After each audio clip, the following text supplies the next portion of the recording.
Akibat tingginya intensitas hujan sejak sepekan lalu di sejumlah wilayah di Kabupaten Aceh Timur, Provinsi Aceh pada Rabu tanggal 11 Desember tahun 2019 banjir kembali melanda sejumlah madrasah di antaranya Min 19 Aceh Timur, Min 13, Min 4, Mis Kumuneng Julok dan Mis Bukit Karing dan beberapa madrasah lainnya di pedalaman Aceh Timur.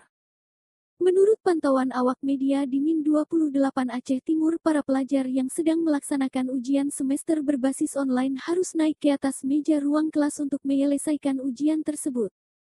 Meski banjir melanda, hal tersebut tak menyurutkan para siswa Min 28 untuk mengikuti pelaksanaan ujian semester berbasis online di madrasahnya walaupun air sudah mengenangi ruangan kelas, ujar Munawarah PDI Kepala Min 28 Aceh Timur.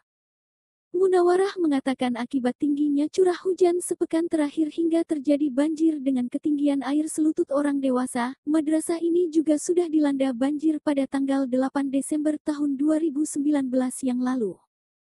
Usai melihat kondisi banjir di Min 28 oleh Humas Kemenat Aceh Timur melalui Irfan SOSI melanjutkan perjalanan dan kembali melihat suasana yang menegangkan di Min 4, betapa tidak madrasah yang terletak di Kecamatan Peureulak kota tersebut juga sudah digenangi air selutut orang dewasa, bahkan ujian sesi kedua dan ketiga sempat ditunda sementara waktu. Dalam kesempatan tersebut Kasih Pendidikan Madrasah Penmat Hamulkan Sidamanik SOSI menyampaikan sedikitnya 15 madrasah yang tersebar di seluruh Kabupaten Aceh Timur terendam banjir. Jika banjir ini tidak surut hingga besok, tentunya kita sangat prihatin karena anak-anak didik kita hari ini sedang melaksanakan ujian semester online. Jika hal ini terjadi, kita himbau kepada seluruh kepala madrasah untuk mengutamakan kesehatan dan keselamatan peserta didik, ujar Hamulkan. Lebih lanjut, Hamulkan menyampaikan kepada media ini, air juga masuk ke dalam ruang kepala madrasah, ruang guru pustaka, serta seluruh ruang kelas sudah terendam banjir.